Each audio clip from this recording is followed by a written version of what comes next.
Nick Knowles has opened up about a devastating realization he had when his father sadly died. The Strictly Come Dancing star, 61, revealed the heartbreaking story To Death, A Changing Industry, a podcast that delves into the funeral industry and the psychological impact of bereavement. Nick explained that he was constantly being accused of being old-fashioned, something he said comes from his dad. However, he went on to say that he found it incredibly difficult when his dad became emotional after suffering a stroke. He said, "They all come from my dad, and then suddenly with the stroke, he was very emotional and would cry.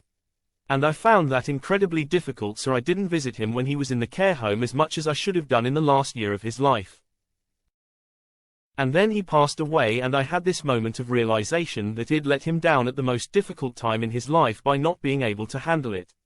So that took me a long time, and then I was very upset." He continued, "Every time I thought of him, it made me really upset, and about 3 months in, I remember thinking to myself, this is just awful. You know, I love my dad. I enjoyed his company.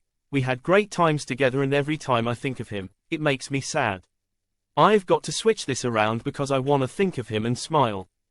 Nick said he wanted to think of his dad and remember the good times, as well as the amazing and fun things from their lives together, so he made a conscious effort to do that. Following the sad loss, Nick paid tribute to his hero dad, Edwin, who had a stroke when Nick was in his 30s and died a year later.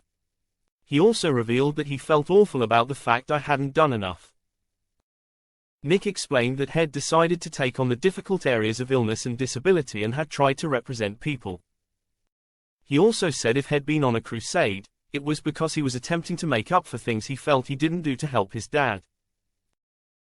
He revealed that his dad was a great lover of community and was also a fan of street parties, with an ability to know people in a room in around half an hour.